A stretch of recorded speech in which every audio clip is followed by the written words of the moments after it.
এই ফেনীতেই আপনারা যে বন্যা হয়েছিল পানির, সেখানে অন্ততপক্ষে 15 লাখ লোকের থেকে মনে কয়েক লাখ লোক এমনি মারা যেত যদি উদ্ধার করা বা সাম্পান দ্বারা রেস্কিউ করা না যেত। এভাবেই ফেনীর বন্যা কবলিত মানুষকে উদ্ধারের অভিজ্ঞতার কথা বর্ণনা করছিলেন লোকমান মাঝি। তার মতো এমন আরও অনেক মাঝি ত্রাতা হয়ে দাঁড়িয়েছিলেন ফেনীর মানুষের পাশে। জীবন বাজি রেখে মানবতার খাতিরে কর্ণফুলী নদীর সদরঘাট, অভয়মিত্র ঘাট, বাংলাবাজার ঘাট, ব্রিজ ঘাট, ফেরিঘাট সহ বিভিন্ন ঘাট থেকে প্রায় 300 ইঞ্জিন চালিত সাম্পান ও স্পিড বোট ট্রাকে করে তারা নিয়ে যান ফেনীতে। সামান্য ভাড়ায় ফেনীবাসীর পাশে দাঁড়ান তারা।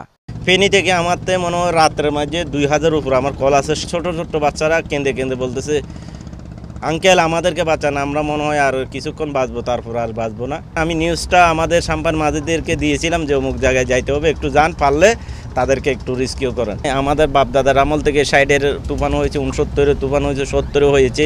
সেই পরম্পরা আমরা এখনও চালিয়ে যাচ্ছি। আমরা এগুলোকে আমাদের গর্ব মনে করি। এমন আরেকজন আবুল মাঝি।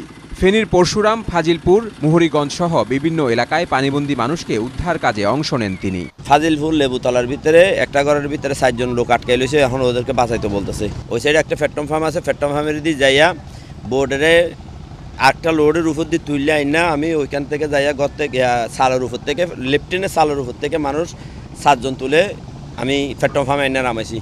তো ফ্যাটম ফার্মের উপর নামানোর পর এগুলারকে আমি সবাইকে তুলে দিছি। আমি এখানে 5 দিন বসছিলাম।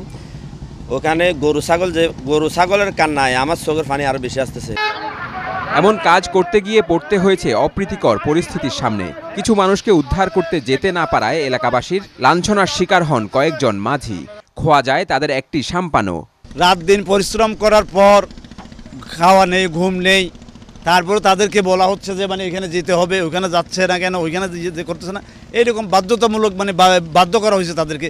যারা যাওয়ার জন্য অস্বীকৃতি জানাইছে তাদেরকে মারধর করছে। কিছু কিছু এলাকায় আমাদের মাঝিদের সাথে দুর্ব্যবহার করা হয়েছে। তবে বাধার মুখে পড়লেও সেটাকে হাসি মুখেই মেনে নিচ্ছেন খেয়াপাড়ের এসব কাণ্ডারীরা। জানিয়েছেন ভবিষ্যতেও দেশের যে কোনো দুর্যোগে প্রসারিত থাকবে তাদের সাহায্যের হাত।